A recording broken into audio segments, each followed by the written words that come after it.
bag in the classroom, kids. I bet you're wondering why I'm holding up this funny quilt square that looks like maybe wheat, and this one looks like sunflowers.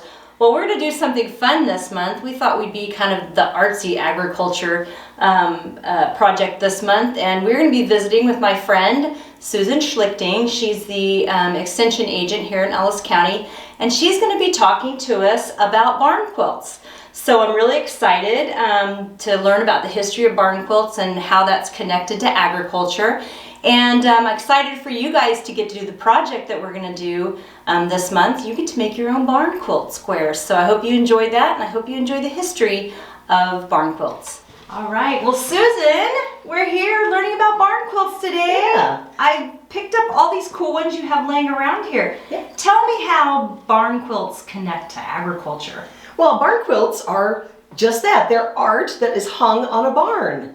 And so back 300 years ago, when people started coming from Europe to America, Right. they decided that they wanted to do something to maybe set their barn apart from others. Okay. Maybe to add some brightness and color to their lives. And paint was really expensive back then. Really? I did not know that. And today we can go buy a tube of paint for a couple dollars. Right. And it was very expensive, so they didn't have money for that. They were trying to feed families and take care of important parts Right, of things on right. the farm. And so they decided that they could add a little color with a piece of wood and a little bit of paint. So it'd be smaller version, not painting the whole barn. Correct, Right. because painting the whole barn would be very expensive. Gotcha. And so this is a smaller size of a barn quilt, but they're actually 2 foot by 2 foot. So if you put 4 of these together, you can imagine that's the size of an original barn quilt. They were 2 foot square by 2 foot square. And they might have an image like the wheat or the sunflower that you showed earlier. Right. Or it might be something decorative. If religion was important in their lives, they Right. might use something like that as the thing that they put on the front of their barn to make their barn known in the community as maybe the wheat barn or the sunflower barn. Okay. But so this is probably not real traditional, right? No. Huskers and Batman. Probably not. These are meant for someone specific, right? Yes, these are Christmas presents that are just for the regular everyday person that loves Batman or the Huskers. Yeah, it's super fun though. Yes, it is. Really It's- good. It is really cool. And so they would create these barn quilts. They would hang them on the front of their barn, and the door that was used to put hay up into the barn. Oh, so the loft area. The loft area way Right. up high, so everybody driving by or on their carriages or on horseback could see these Okay. barn quilts. So then about 1830, 1840, paint got a little less expensive, and so then they started doing bigger paintings like murals and things on barns. Oh, wow. To make their barns stand out. And there were even people and you see billboards as you drive down the interstate. There were billboards that were painted on the side of barns. Really? I did not know that either. So That's kinda people, cool. yeah, they were getting paid to do advertising for a company on the side of their barn to help with their farm income. Oh, wow. That's So interesting. that was kind of a cool thing. And today, if you drive through Ohio and places out east, you will see sometimes those paintings have been redone Right. as barn murals. And Very nice. but you also will see these barn quilts back in the east. Many times, and you can even in some places you can pick up a map and you can drive around the countryside and go to the different farms and see the different barn quilts. Really? Kind of like a barn quilt tour, right? It is a barn quilt tour. That's pretty cool. Yeah, it is really a cool thing, and it's been a neat thing. So if you're looking for something unique to do in an area, you can go out and find a barn quilt map and go see all these different quilts. And these designs are all traditional designs that someone maybe sewed fabric and made it into this design Right. earlier, and they all have their own special names. And so these barn quilts have become really famous because of the patterns that they've used. Okay. And today we're going to see you make a barn quilt. We're gonna, yep, like we're a 2x2 one. And then you kiddos, the project that we have for you today will be a barn quilt of your very own, and then maybe you can actually put it together and make a giant quilt for your classroom.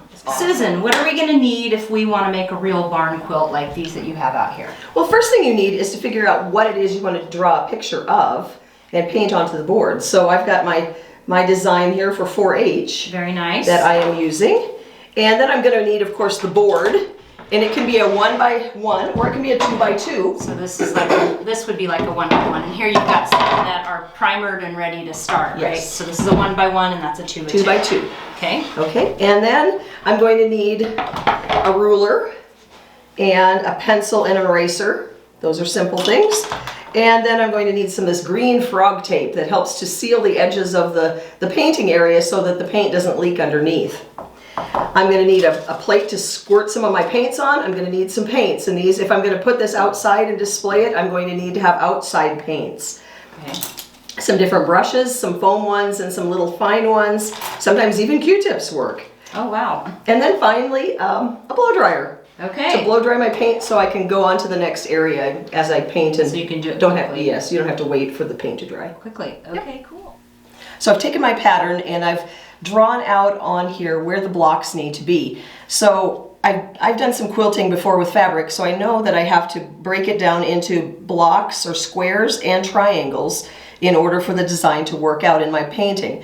And so I've done that. I've drawn the squares, and I believe it's 8 squares across and 8 squares down, and then I've transferred that design onto the board.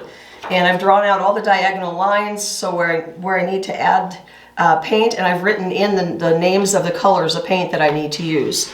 And so with that, I just go ahead, I've put frog tape on one so you can see what that looks like, and I've added some paint to my plate. This is just some acrylic paint, and I'm just adding it onto my board. I try to paint everything in the same direction when I paint. So.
Hours. Looking pretty good. Yeah. Look how beautiful it is. Very. It's bright and colorful, and this is going to go where, Susan? This is going to go in Ellis on Main Street on the Barn Quilt wall. Very good. All right, so next time you're in Ellis, make sure you go check out the 4-H quilt.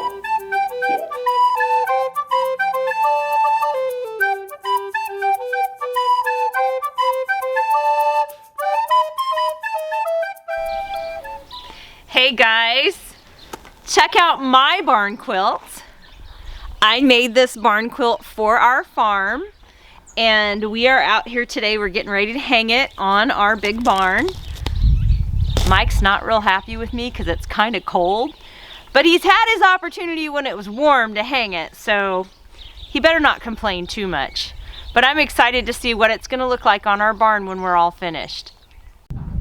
Hey everybody, I thought maybe while we're waiting for Mike, let's go show all my friends at the farm.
Yes. Okay, so I'm thinking I want it up there, right in the center, up there. You want that? Yeah, yeah. See, Up I already put holes in it, so you can just drill the screws right in there, right up. Yeah, right. That. How do you expect me to get it up there? All you need is a little ladder. It'll be fine. Just A little ladder. just a little one. Are you sure? Yeah, we've got one. I know we do. I do. Do you? I got a ladder. Hang on. You got a ladder?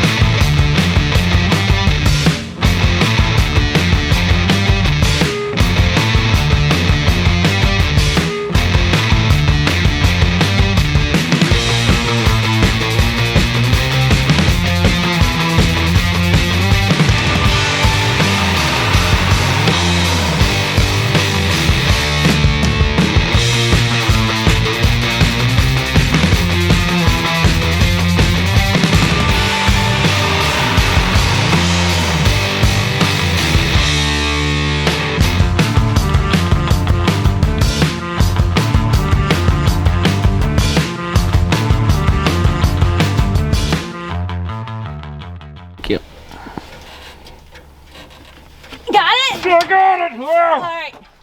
We're not even putting it as high as we were going to, Oh, I know. but it's okay. It's okay. Oh, it's gonna be beautiful. I'm so excited. Look at my pretty barn quilt.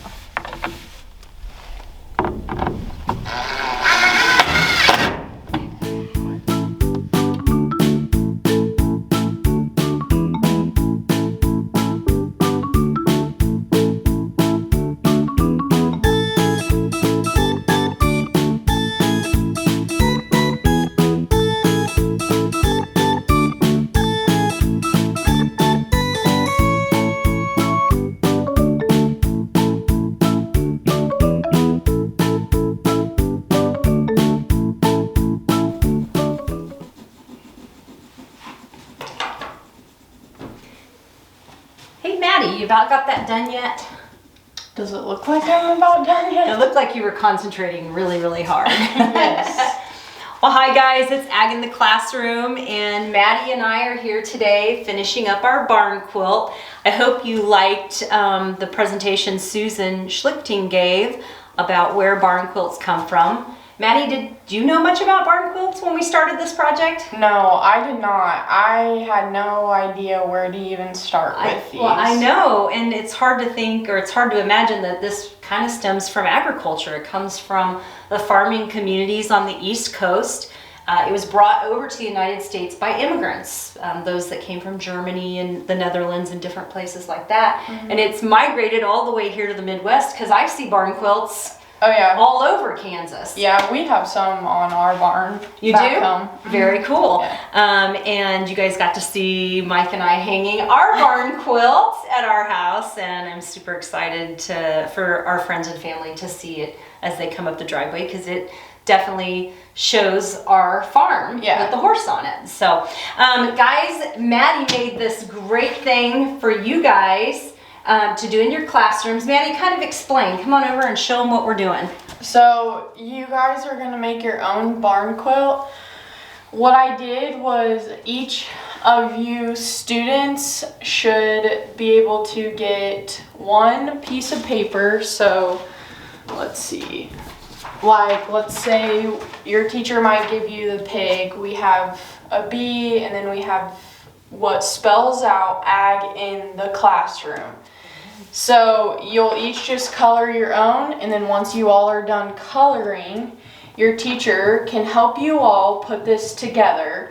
You should have 5 across, so the top row should be ag in, and then you gotta put a commodity. It doesn't have to be the watermelon. You could put the pig here, and then classroom, and then some of you have bigger classes. So I've incorporated just some other papers like extra quilt blocks. Yeah, extra blocks that you could go put down here or you could put up here. You guys can make it however you want, just as long as it spells ag in the classroom. And we're just coloring on the wall because we wanted you guys to see it. So you guys can color them at your desk. You don't have to hang them on the wall. No. But when you're done, you guys will have a cool quilt, barn quilt for your Yeah. classroom that represents your classroom, which I think is really, really neat. Very Yeah, they'll look really cool when they're all done. cool. Very good. Traditionally, a barn quilt is either painted directly on the barn or on a piece of plywood like we did with Susan when we did the 4-H clover. You guys remember that. So lastly, but definitely not least, we always send a snack for you guys, right? And so we were trying to think of something that was colorful, and we came up with delicious fruit snacks. So there's gonna be a pack of fruit snacks for everybody in the classroom. And if you look, they're all nice and colorful, just like our barn quilt. So that's gonna tie in, and of course they're made with food or agriculture products like corn and juices and different things like that. And they all stem back to, this is where your food comes from. Yep. And so we're delivering you a cool snack for it. So you guys have a great day.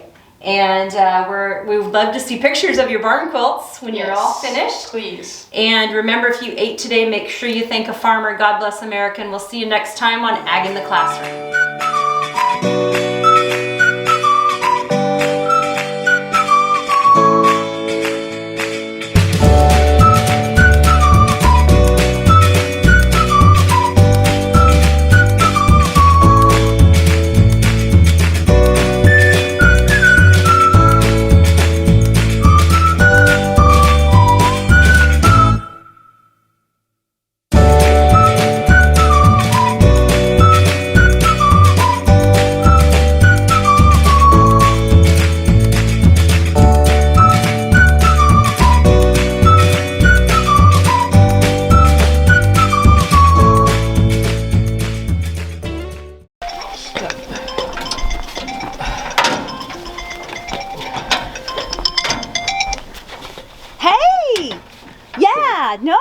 No, I'm not doing anything. It's pretty cool. It's a beautiful day out here. Hey! And everything's really good. No, I was thinking maybe Hey, get off the phone! Hey! What? Hey, the ladder's shaking! Well, Well, get off the phone and on the ladder! Mike's whining about something. Oh. I gotta go. Oh, this is Talk to you later. Bye. Okay, so I'm really, really cold. And I could not.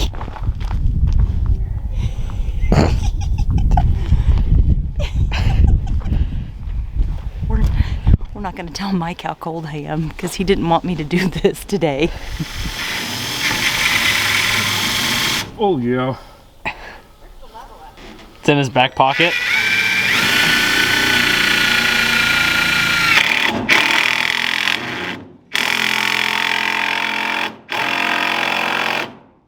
Hey, genius. The level's in your back pocket.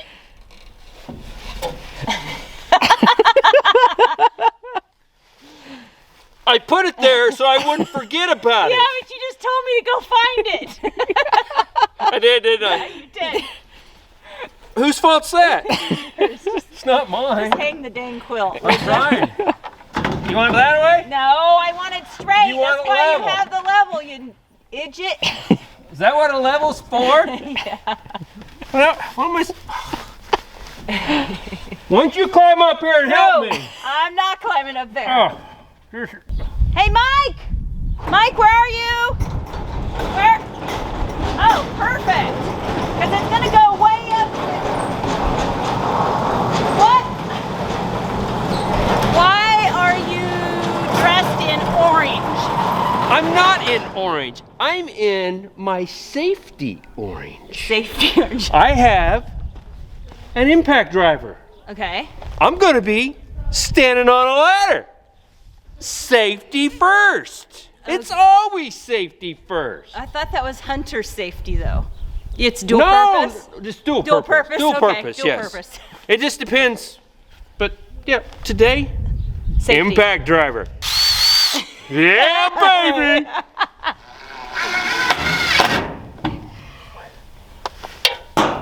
Oh, that was not awesome. Can you get that for me? I will. Where's it at? You find it? Awesome. I knew I kept you around for some reason.